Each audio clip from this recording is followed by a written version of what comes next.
Bonjour à tous, donc du coup aujourd'hui on se retrouve pour une revue Barbie World mais plus côté développement personnel. Donc je vais pas forcément aller vraiment dans les détails pour éviter de spoiler, mais je pense que je serai dans l'obligation de spoiler parce que à la fin j'aurai une petite, j'aurai ma petite, comment dire, mon retour vraiment, mon avis sur le développement personnel au début de ce film là. Donc déjà quand le film commence, on nous fait directement comprendre qu'on n'est pas dans le monde réel. Elle ne boit pas réellement, elle ne mange pas réellement. Et on a l'impression qu'ils vivent que pour le regard des autres. C'est-à-dire que ils s'appellent tous Barbie et Ken. Les femmes s'appellent Barbie, les hommes s'appellent Ken. Tout le monde se dit hey Barbie, hey Ken, hey Barbie, hey Ken. Barbie! Hi Ken! Hi Barbie! Hi Barbie! Hi Barbie! Ken, je pense que vous avez déjà vu la trend sur TikTok. Et donc du coup à ce moment-là déjà, tu peux déjà te dire ah ouais, ils vivent pour le regard des autres. Automatiquement, voilà. Du coup à ce moment-là, il se passe tranquillement et tout. Moi déjà le premier truc qui m'a interpellée, c'est à partir du moment où elle a retiré son talon et elle s'est rendue compte que son pied était plat et pas creusé. Parce que on va dire que les femmes ont souvent sont vues par rapport aux hommes avec des caractéristiques bien précises qui ne sont pas forcément réelles. Parce que chaque femme est différente, on a des morphologies différentes, etc. Elle retire son talon, elle voit qu'elle a le pied creux. À un moment donné, elle va jouer au volleyball ou au handball, j'ai oublié, avec ses copines Barbie. Et elle tombe et donc du coup on voit son pied plat. Genre ils sont choqués de voir son pied qui est plat alors que en fait c'est la nature, il y a des pieds plats, il y a des pieds creusés, etc. Ils vont tous voir, enfin ils se disent ouais il y a un problème, faut trouver une solution, etc. Et de là ils vont voir une Barbie qui est un peu rejetée parce qu'elle s'assume totalement. Voilà, elle a les cheveux un peu de différentes couleurs. Il me semble elle a même des stylos dans les cheveux. Voilà, elle s'assume totalement. Et en gros, elle lui explique, elle lui dit ouais, en fait là tu rejettes tes vraies émotions. Tu rejettes tes vraies émotions et donc du coup c'est pour ça qu'elle pleure, etc. Parce que d'habitude elle pleure pas et là elle voit qu'elle est triste et tout. Mais en fait c'est tout à fait normal d'avoir des émotions. Il faut pas les rejeter. Tu n'es pas obligé de toujours être là en train de sourire et tout, non. Voilà. Et après à ce moment-là, mes notes je les ai pas mis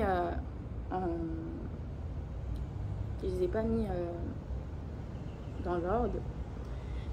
Et elle lui explique en gros la Barbie qu'il faut qu'elle va à la quête de sa vraie personne. Vous voyez, ça veut dire que pour aller dans la quête de la vraie personne, elle est obligée d'aller dans le monde réel. C'est quoi la solution? Il faut que tu ailles dans le vrai monde. Tu peux reprendre ta vie habituelle ou alors connaître la vérité sur l'univers. Le choix t'appartient. Le premier, le talon. Non, t'as envie de savoir, ok? Recommence.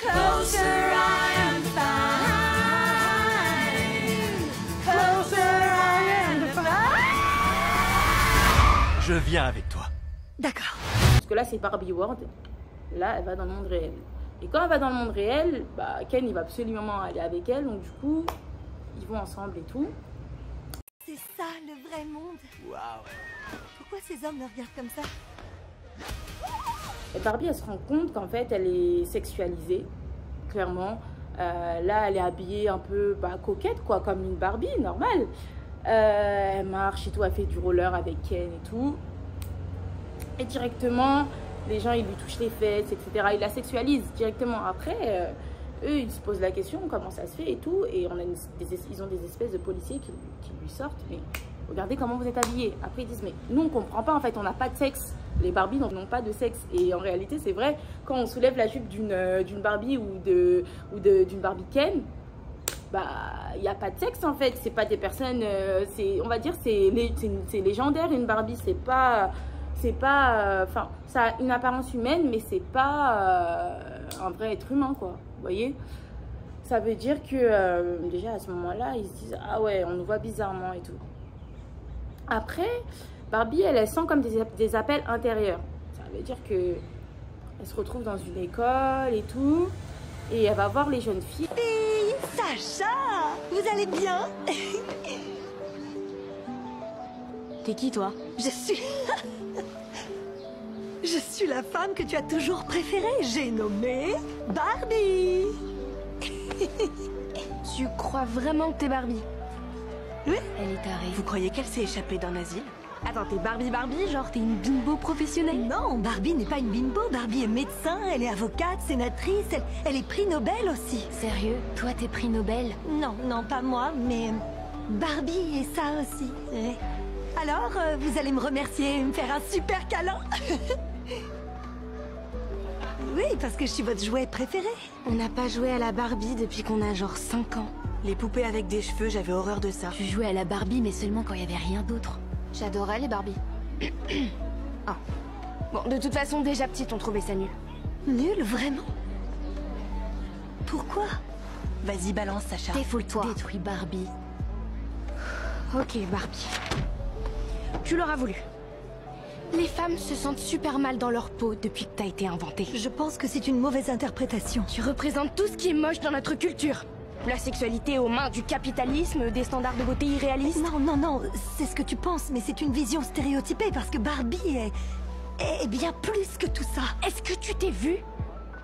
Oui, alors c'est-à-dire que moi je suis Barbie stéréotypée. T'as fait reculer le mouvement féministe de 50 ans. T'as détruit le sens des valeurs féminines et tu bousilles la planète en glorifiant le consumérisme effréné.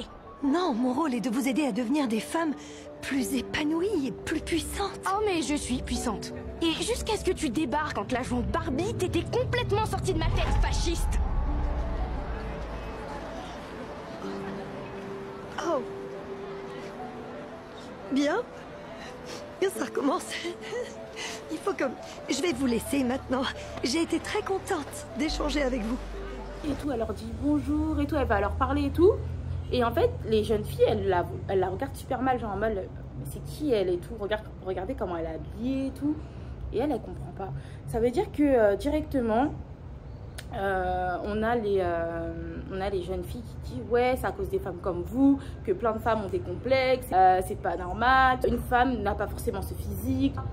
Elle dit bah non, pour moi elle comprend pas, elle se dit je crée des complexes, elle est choquée, mais plus tard dans le film vous allez comprendre un peu la créatrice de Barbie, pourquoi elle a fait Barbie comme ça avec différentes déclinaisons. C'est-à-dire qu'à ce moment-là, voilà, elle ne comprend pas qu'elle est rejetée et tout dans la société telle qu'elle est, elle est rejetée. Ça veut dire que voilà, elle part après, elle fait la rencontre d'une mère et cette mère-là, en fait, elle est reliée à elle. Et en fait, quand Barbie, elle était dans son monde, pourquoi elle était triste? C'est parce que la femme qui était dans le monde réel, bah, en fait, elle était triste aussi.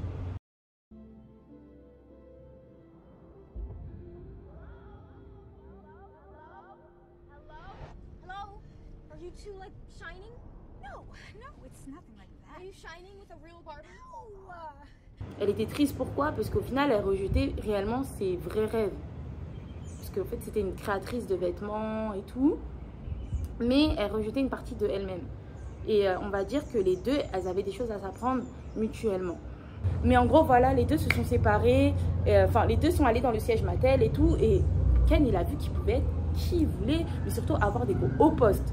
Et... Patriarchy very well. No, no, we're doing it well. Yeah, we just hide it better now. Oh. No, I won't let you do just one appendectomy. But I'm a man. But not a doctor. Please? No. Can I talk to a doctor? You are talking to a doctor. Can you get me a coffee? No. And Sachant que dans Barbie World, c'est Barbie qui a les hauts postes, vous voyez? Ça veut dire que du coup, elle, Barbie, elle est curieuse, elle se balade et tout. Déjà, elle passe dans des salles un peu bizarres, un peu blanches, façon, elle comprend pas vraiment les salles et tout. C'est-à-dire que, voilà. Après, elle tombe sur un bureau. Et dans ce bureau, elle voit que des hommes qui sont autour de la table. Oh, you know what? Before I get in the box, could I just run to the restroom and make sure my hair is perfect? Fine. Can you be speedy about it? Mm-hmm. Done this way? It's just down the hallway. Thank you. On the right. Guess she really had to go to the bathroom. Moi, comment je l'ai interprété, ça, c'est... Je l'ai interprété du fait que, en fait, le choix d'une femme, il est toujours dirigé par des hommes, en fait. La manière de vivre d'une femme, c'est décidé par des hommes, alors qu'ils n'ont aucun mot à dire, en fait, sur comment une femme doit vivre, comment une femme doit faire les choses, etc. C'est-à-dire qu'elle, déjà, elle comprend pas vraiment et tout. Déjà, ça, déjà, c'est bizarre. C'est-à-dire c'est eux qui nous commandent. En fait, c'est eux qui commandaient Barbie World. Vous voyez, c'était eux qui commandaient le monde Barbie World, complètement. C'est-à-dire qu'elle, déjà, elle comprend pas et tout. Je trouve ça bizarre. Et en fait, ils veulent l'emprisonner. Parce que tu les entends parler, ils disent oui, mais si elle explique tout ce qu'elle voit et tout, ça va faire un gros chamboulement dans le monde de Barbie World et tout. Moi, je l'ai vu comment? C'est-à-dire que l'éveil de conscience. Là, elle était en plein éveil de conscience. Elle était en plein éveil de conscience. Et après l'éveil de conscience, ça se transmet. Et si elle transmettait tout ça dans Barbie World, bah, toutes les autres Barbie allaient se révolter, etc. Et ça n'allait pas être bon pour eux. Et ça ressort du patriarcat, tout simplement. Elle sort en courant et tout, elle tombe dans les salles blanches, mais là, cette fois-ci, il y a une maison. En fait, c'est la représentation d'une maison et de la créatrice de Barbie. Et après, Barbie, elle lui explique, elle lui dit, ouais, pourquoi la Barbie a été créée et tout. Après, elle dit, ouais, moi, j'ai ma fille qui s'appelle Barbara. J'ai créé la Barbie pour qu'elle sache qu'elle peut devenir qui elle veut. Comme on peut voir Barbie, il y a Barbie hôtesse de l'air, Barbie, si je me trompe, vous pouvez me corriger, hein. Il y a Barbie hôtesse de l'air, Barbie médecin, Barbie... il y a tout type de Barbie pour montrer qu'elle peut être qui elle veut. Vous voyez? C'est-à-dire que là, après, elle commence à comprendre et tout. La dame, elle lui dit, passe par là. Elle lui montre un endroit secret pour sortir du siège Mattel. Elle part en courant et tout. Et il y avait la personne avec qui elle était liée dans le monde réel qui est venue la récupérer. Ouais, ses particularités, c'est que en fait, la mère, elle avait une fille. Et cette fille-là, ils se sont éloignés. Enfin, quand elle a grandi, ils se sont éloignés et ils jouaient au Barbie ensemble. Enfin, voilà, ils jouaient à plein de choses. Ils étaient très liés et l'adolescence a fait qu'ils se sont un peu séparés. Sachant que la mère, elle est un peu comme Barbie, c'est-à-dire elle a toujours son enfant, elle est vraiment connectée avec son enfant intérieur. Ça veut dire que elle vit vraiment sa vie à fond, mais sa fille, elle voit les Barbies en fait comme une vulgarité, comme on va dire un ennemi de la femme. Donc du coup, ça crée un fossé entre elle et sa fille. Elle faisait partie des filles qui lui avaient dit les femmes ont des complexes à cause des Barbies, ce que j'avais expliqué au début. La mère, ils ont pris Barbie et tout, ils sont partis et tout. Et en gros, ils étaient poursuivis par le monde patriarcat qui était dirigé vraiment que par les hommes. Ça veut dire que voilà, elle cherche à rentrer dans Barbie World pour expliquer tout ce qui se passe, qu'en réalité ils sont contrôlés et tout. Et j'ai oublié de rajouter quelque chose, c'est que avant d'être poursuivie, ils ont voulu la remettre dans une boîte en fait, et l'attacher comme si elle était en prison. Moi je voyais ça comme une prison en fait, la boîte de Barbie a été un peu comme une prison. Mais les Barbies sont vues de cette manière-là pour les hommes, mais pour la créatrice, c'est vu différemment. Et après, ils rentrent tous dans le monde de Barbie World. Et il y a Ken qui est devenu super macho, qui est là. Il prend le poste de Barbie et il est en mode ouais voilà, c'est moi et tout. Ils sont méchants avec les Barbies. Alors que d'habitude, Ken, il courait derrière Barbie. Ils n'ont jamais vraiment été ensemble, mais il a toujours voulu être avec elle. Et elle le rejetait. Ça veut dire que, vas-y, en mode... il était exécrable, clairement, avec les Barbies. Et ils ont fait une diversion, on va dire, pour pouvoir faire les votes, pour qu'ils puissent avoir la majorité des votes. Du coup, Barbie, elle reprend son poste et tout. T'as les gens du monde patriarcal qui vont vraiment dans le monde Barbie World, qui viennent. Et Barbie, elle lui explique ce qu'elle veut. Ils étaient vraiment contre les demandes de Barbie. Et à la fin, ils ont accepté parce qu'il y avait de l'argent. Il y avait de l'argent qui était en jeu. Du moment qu'il y a de l'argent qui est en jeu, là, ils peuvent être du côté des femmes. C'est comme ça que j'ai compris le film.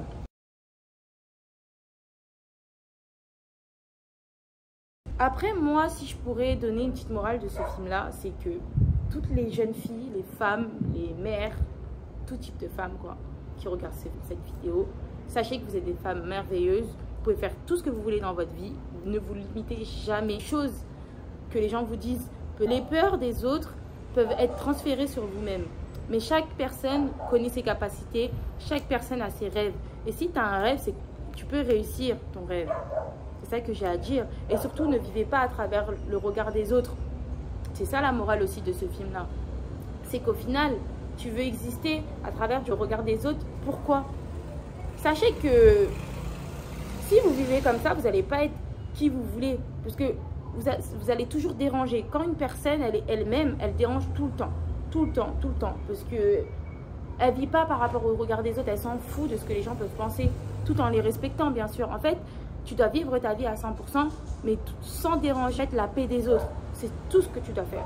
C'est tout ce que tu dois faire. Et quand je dis la paix des autres, c'est dans le respect. En soi, tu peux déranger les gens parce que tu es qui tu es. Il n'y a pas de souci.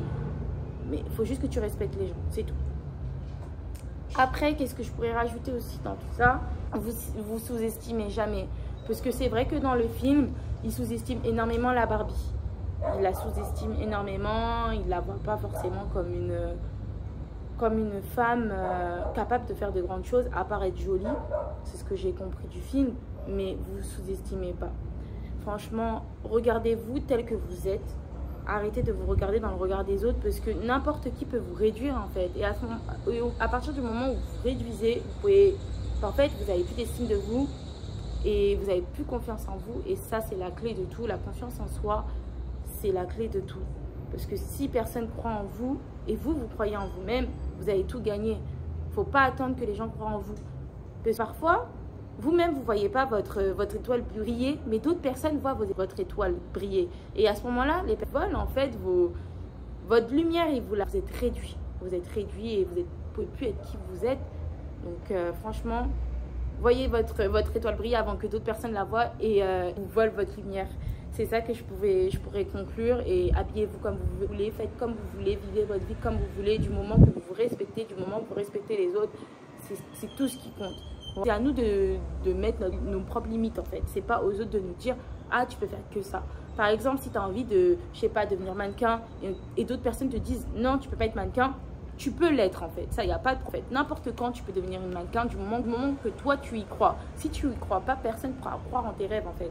Personne. Notre moteur, c'est nous-mêmes. Ça part par une motivation, puis une discipline. De toutes les manières, il y aura plein d'autres vidéos qui vont être sur le développement personnel. Parce que ça m'a beaucoup aidé, même par rapport à mon parcours personnel. Hein. Franchement, je ne vais pas m'étaler forcément, aller dans les détails de ma vie, etc. Parce que c'est vraiment du lifestyle que j'ai envie de vous proposer. J'ai cru en mes rêves, j'ai cru en tout. J'ai mis la foi dans mes choses, grâce à Dieu. Et je mets tout ça grâce à Dieu aussi, parce que je mets les choses en prière. Après ça, c'est Dieu, une force supérieure, comme vous voulez. Moi, j'appelle ça Dieu, mais vous pouvez, par exemple, parler de l'univers ou autre. Chacun ses croyances, vous voyez. Mais moi, je mets tout dans les mains de Dieu. Voilà. Et je sais qu'il y a un Dieu sur terre. Et quand on croit, on prie, on met les choses en place. Et les choses se font. C'est tout. Voilà. Les deux vont de pair. Il faut que toi-même tu aies foi en toi. Et il faut que toi-même tu aies foi en l'univers, en Dieu. Peu importe comment vous l'appelez. Voilà. Donc voilà, je vous passe une bonne journée. Et sachez que... peu importe qui vous êtes, vous méritez de réaliser vos rêves. Et on se dit à une prochaine vidéo. Ciao!